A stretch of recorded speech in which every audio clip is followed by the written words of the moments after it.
Dude, I can't take this anymore. Take what? What's the problem? You know, Shen scored at the end of the first to make it 3-1, and then Nashville just makes it 4-1. I just stopped watching. Oh, that's interesting. What do you think they should do about the losing streak? They need to fire Wilson, fire Burke, hire him back, and then fire him again, and something Brad Richards. Did you know that they actually came back and won at 5-4? Can't say enough good things about Wilson. I mean, motivating the guys for the comeback, putting Versteeg on the point was a great idea. Burke getting Versteeg was a great idea. I mean, Stallberg's doing really good right now, but I think Versteeg's going to prove to be the better player in the long run. And Brad Richards, I mean, I just regurgitate things I read on the internet, so who cares? I like your honesty. Shall we? Boom! You ready?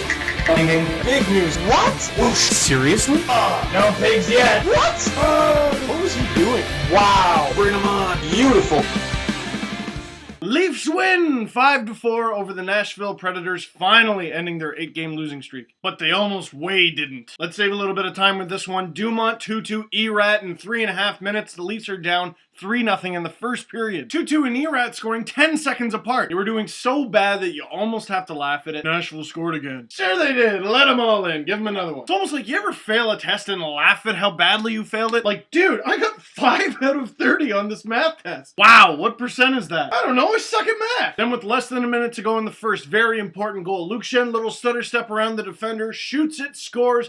Very pretty goal, actually, and he gets the Leafs on the board at least. Making the goal even more important than the first 5 minutes of the second period, Marcel Gotch coming in on a breakaway, short-handed, and scores on J.S. Giguère. Brett Lebda, unfortunately, wearing the goat horns on that one, playing under 8 minutes. However, shortly after this goal, 6 minutes and 22 seconds into the second period, something happened. The Leafs finally benched Chris Versteeg, and they brought in a guy who hasn't really seen a lot of ice time since exhibition. Chris Verbeauty stepped on the ice. You know, that guy who scored at least 20 goals in each NHL season he's played. That guy who rapped in front of 2 million people after winning the cup. That guy with a cup ring the size of a baby's fist. Blam! Scores on a power play goal, and it's 4-2. Assist by Phil Kessel and Nazem Kadri playing on the power play and getting his first career NHL point. Then Verbeauty gets some of that swagger back. I saw him rapping Kesha recently, not my personal favorite, but it's good to see him happy. 59 seconds later, boom! Verbeauty again, and it's a 1-goal game. Assisted by Thomas Caberlet, and guess who? Yeah, I liked it better when we were losing. King MacArthur. Then exactly 7 minutes after that goal, on the power play again, the Preds are killing themselves with penalties in this one.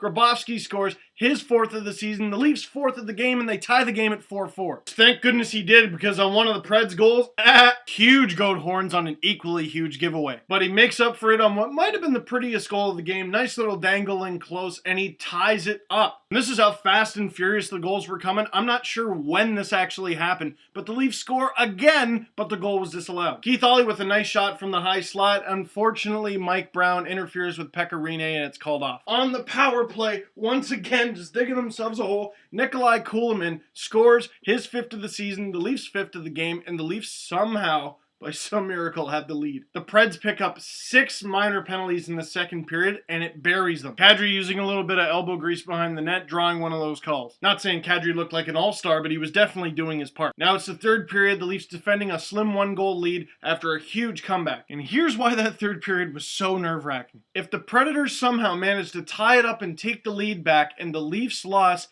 I think it would be worse than losing 4-1. Just the psychological aspect of it, you know? Because you got a team that's already going, what do we got to do to get a win? And they make an epic comeback like that, and then lose. However, the Leafs defense really came out to play in the third and shut the Preds down. Ollie and Schenn out there for some PK time in the third, holding the fort. 2 big Sasquatches from Saskatchewan. J.S. Giguère, you know, might not have had the best start, but he's really helping the Leafs preserve the lead. Where's he going? Jiggy's probably just refilling his water bottle. Why is Gustafsson getting in net? What's happening? After making a big save, Jiggy feeling a little bit of a groin strain. Gustafsson gets in the net. No pressure whatsoever, Monster. Do your thing. Gustafsson comes in, stops all 6 shots he faced in 13 minutes, and the Leafs hold on for the 5-4 victory. This game, for me, favorite Leafs win of the season so far. Notice I didn't say best or prettiest because it was not. Like what the Leafs have to do with their whole season so far, they mounted a comeback. Their special teams from the Gotch goal onward anyways, phenomenal. And it's just 1 game out of 82, but it's huge in the sense that they ended that massive losing streak. Now they stay at home to take on a struggling Devils team. And it'd be a crying shame to have a win like that and then lose. So it was a no-brainer coming up with the question of the game for this one.